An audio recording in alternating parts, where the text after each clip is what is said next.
Shalom Bapak Ibu Saudara kasih dalam Tuhan, haleluya. Kita bersyukur sudah kembali lagi memasuki minggu pekerjaan yang baru.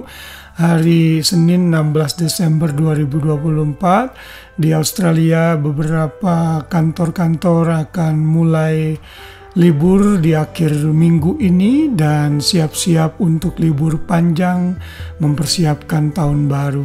Saudara, kita sungguh bersyukur untuk pemeliharaan dan kasih Tuhan dalam hidup kita hari demi hari, sehingga kita bisa melewati bulan demi bulan, tahun demi tahun dalam penyertaan Tuhan.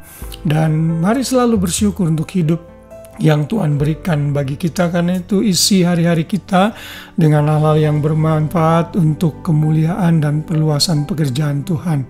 Itulah juga yang saya lakukan setiap hari, membuat renungan seperti ini untuk jemaat yang saya layani dan juga untuk orang-orang yang mau mendengar firman Tuhan dan belajar firman Tuhan.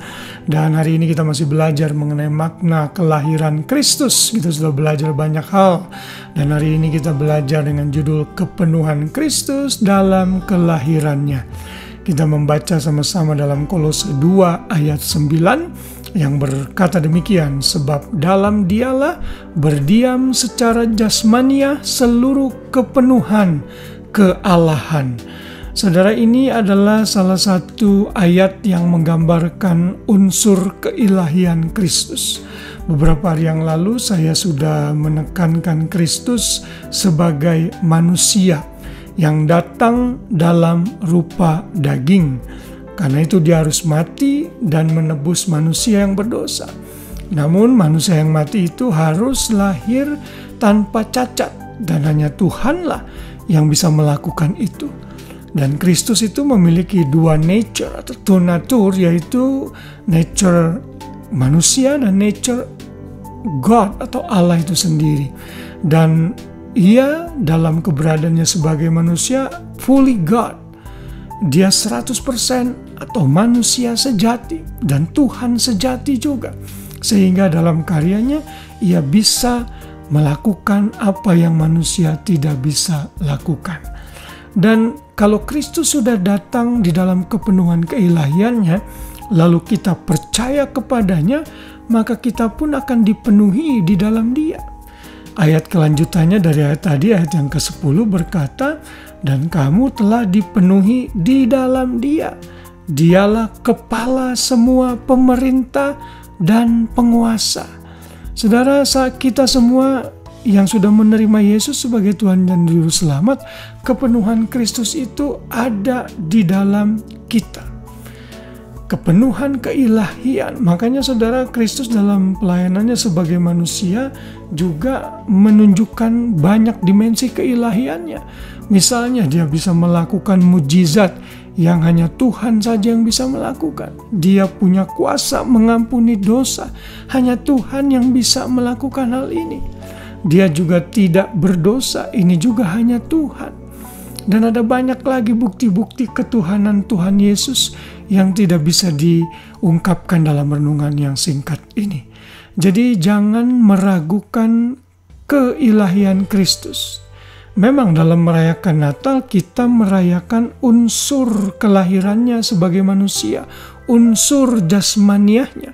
Tapi ingat, ia bukan hanya lahir sebagai manusia, ia juga lahir memiliki nature ilahi, yaitu sebagai Tuhan.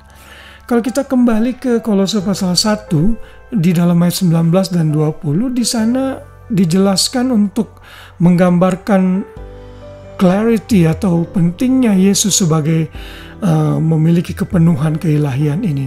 Di sana dikatakan, karena seluruh kepenuhan Allah berkenan di dalam Dia, di dalam Kristus maksudnya, dan oleh Dialah ia memperdamaikan segala sesuatu dengan dirinya, baik yang ada di bumi maupun yang ada di sorga, sesudah ia mengadakan pendamaian oleh darah salib Kristus. Sekali lagi ayat ini mengingatkan kita bahwa Kristus bukan hanya sekedar lahir sebagai manusia, tapi ia lahir sebagai Allah juga. Ia lahir memiliki nature ilahi yang bersatu dengan kemanusiaannya. Jadi unsur ilahi ditambahkanlah unsur manusia di dalamnya atau sebaliknya. Dan dalam kepenuhan keilahian inilah dia sudah mendamaikan manusia dan dunia dengan dirinya, dengan kematiannya di dalam kayu salib. Sekali lagi, dalam merayakan Natal, saudara harus tetap connect dengan kematian dan kebangkitan Kristus. Karena tanpa kematian dan kebangkitan Kristus, kelahiran Kristus itu menjadi sia-sia. Untuk tujuan itulah Kristus lahir. Karena itu kita semua harus bersyukur dalam merayakan Natal. Bangun pengertian kita yang benar dalam setiap merayakan Natal, bukan hanya sekedar perayaan saja, tapi juga mengerti makna Natal yang sesungguhnya, yaitu Kristus yang datang sebagai manusia juga memiliki kepenuhan keilahian dalam kelahirannya, dan dalam kepenuhannya itu ia sudah mendamaikan kita dengan Bapa dalam kematiannya di kayu salib. Haleluya, biar damai Kristus dan damai Natal menyertai kita di sepanjang sisa bulan Desember ini, sehingga kita bisa hidup dalam damai sejahtera dan sukacita.